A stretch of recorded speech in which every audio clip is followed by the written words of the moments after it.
नमस्कार दोस्तों, आज हम अपने दोनों सर प्रोफेसर के सामने खड़े हैं और ये हमारी छात्रा खड़ी है जो क्या नाम है शालिनी।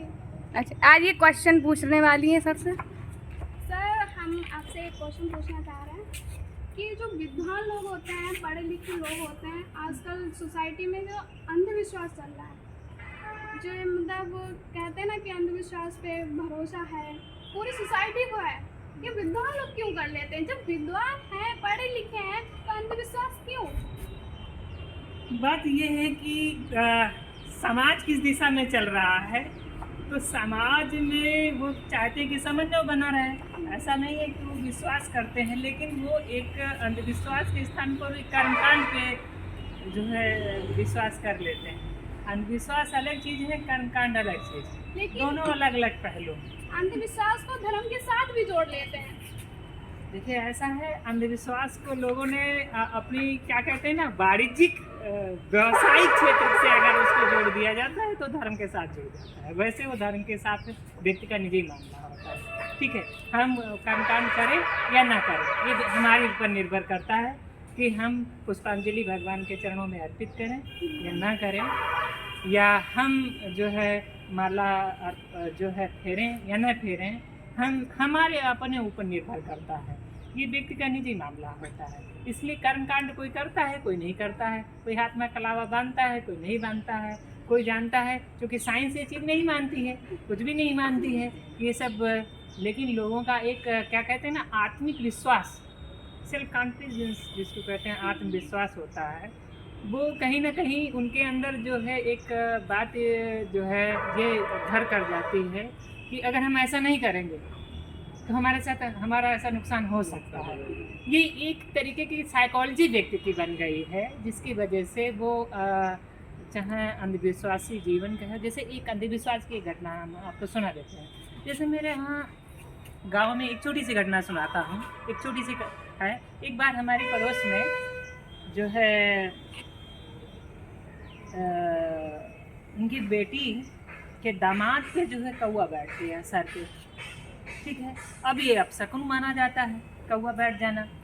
तो अब घर में जो है संदेशा उनके ससुराल से आया, ठीक है, कि दामाद मर गए हैं।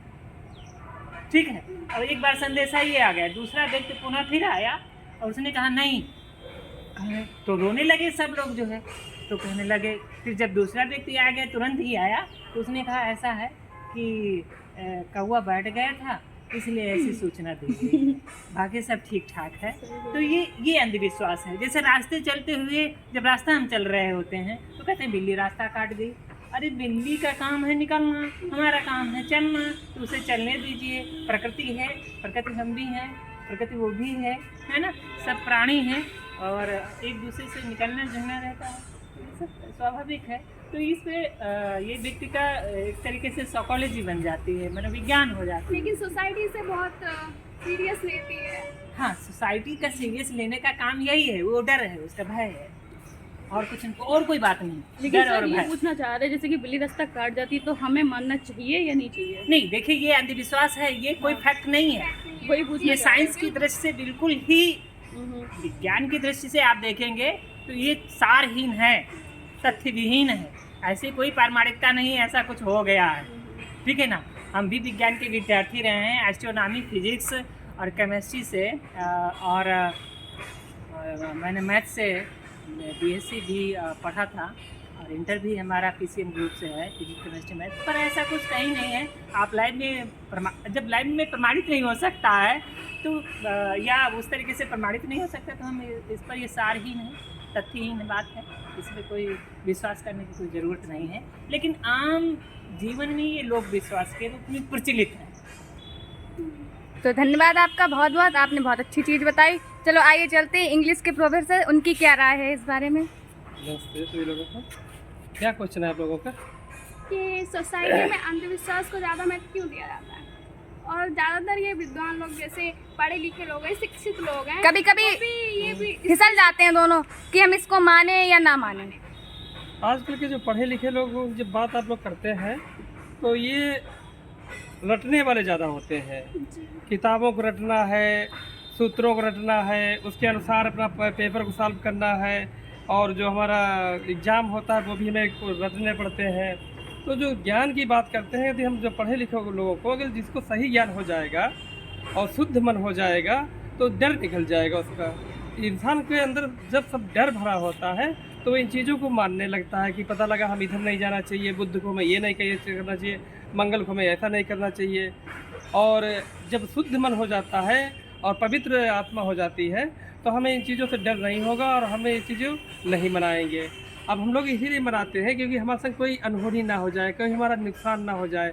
हम पढ़े लिखे तो हैं, हम अपनी किताबों में जानकार हैं, लेकिन एक अनपढ़ व्यक्ति हमें बता देता है कि बेटा इधर मत जाना, इधर ये अपशकुन है, उधर बिल्ली रास्ता काट के उधर मत जाना, अपशकुन है। जबकि वो अनपढ़ है, अनभिज्ञ है, बिल्कुल हमसे कम पढ़ा लिखा है।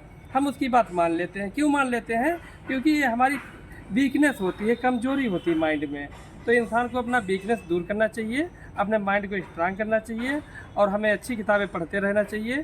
साइंस पे हमें विश्वास करना चाहिए, और कुछ भी नहीं होता। अगर आपने मन बना लिया कि हम जाएंगे, हमारा नुकसान हो जाएगा, तो वास्तव में नुकसान हो भी जाएगा। ये साइकोलॉजिकल फैक्ट होता है। उसी के अनुसार हमारा फ्यूचर डिपेंड होता है, फ्यूचर बनता है। जैसा भी हम सोचते जाते हैं वैसे ही होता जाता है। इसलिए हमारे अंदर गलत विचार नहीं आना चाहिए।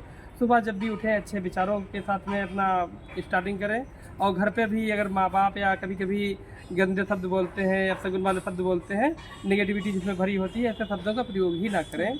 पॉजिटिव थिंकिंग रखें, अच्छे विचार रखें, और कुछ मत बनाएं। मैं लोगों से, पढ़े लिखे लोगों से कह रहा हूँ कि इस तरीके की ये जो अंधविश्वास है, पाखंडवाद है, इनको मत बनाएं। बस इंसानियत में विश्वास रखें, वफादारी में विश्वास रखें, लोगों में विश्वास रखें, और अच्छे लोगों के साथ में व्यवहार रखें। बस यही मेरे बातों के साथ में है। सर एक और क्वेश्चन, कि लोग कहते हैं ना अंधविश्वास के साथ किस्मत में जो लिखा होता है वही होता है। हम पूछना चाह रहे हैं कि सच में किस्मत लिखी होती है क्या? ये हम नहीं मानते ना। ये अपने ऊपर डिपेंड होता है कि आगे जो करना है खुद करना है, भविष्य में खुद अपने आप डिपेंड होना है। लेकिन ये किस्मत पे क्यों आ जाती है बात? किस्मत पे बात ये है कि किस्मत का सेम सिस्टम अगर हम देखें तो मौत के बाद किसने देखा कि मेरा क्या हुआ है, या किसी ने बता दिया है कि कल मेरा क्या हो, किसी को नहीं मालूम। कल के बारे में किसी को नहीं मालूम है। तो सेम किस्मत हो जाता है कि पता लगा हमारी जॉब नहीं लग पाई या हमारा काम कोई में सक्सेस नहीं हो पाया, तो हमारे कहना किस्मत में नहीं है। तो ये सिर्फ संतुष्ट को देने के लिए होते हैं शब्द। हमारी किस्मत में नहीं है, हमारा भाग्य अच्छा नहीं है। ये सिर्फ मन को तसल्ली देने वाले शब्द हैं, लेकिन हकीकत उसके पीछे ये जुड़ी होती है, कहीं ना कहीं मेरी कमी रही है, कहीं ना कहीं मेरी मेहनत में कमी रही है, कहीं ना कहीं मेरे व्यवहार में कमी रही है। उसका ही ये परिणाम है, उसका ही ये फल होता है। और किस्मत ऐसा कुछ नहीं होती। ये सिर्फ लोगों को संतुष्ट देने वाले शब्द हैं। किस्मत है तुम्हारा, फैट है तुम्हारा, जो है तुम्हारा, तो ये कुछ भी नहीं होता है। ये चीज़ों से ना प्रभावित हो, मेहनत करें। मेहनत करेंगे तो आप, ऐसा होगा कि इतना अच्छा होगा आपके साथ में, जितना आप सोचोगे नहीं उससे कई गुने आगे निकल जाओगे। मेरा ये मानना है कि अच्छे कर्म करो। हाँ, अच्छे कर्म करो तो अपने आप अच्छा होगा। अगर आप किसी को 1% की खुशी देते हो तो आपको 10% की खुशी अपने आप मिलेगी। सफलता सदैव कठिन परिश्रम से ही होकर गुजरती है, और अगर हम कठिन परिश्रम नहीं करेंगे तो हम कुछ भी नहीं काम कर सकते। खाना रखा हुआ है थाली में और आपके मुंह में क्या चला जाएगा? नहीं, संभव नहीं है। कर्म करना है तो हमें कार्य करना है, और जब हम रोटी का टुकड़ा तोड़ेंगे तभी, और सालन उसके साथ लगा कर खाएंगे तभी न जाएगा ना। तो कर्म कार्य करना तो बहुत महत्वपूर्ण है, और कार्य वो भी नहीं, कठिन कार्य, यानी लगातार मेहनत करना।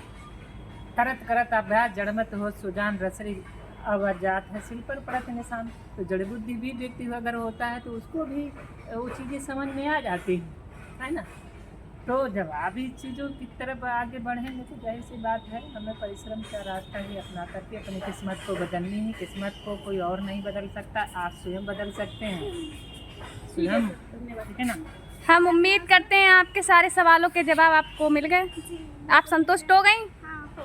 तो धन्यवाद सर, आप लोगों ने हमें कंफ्यूजन दूर की।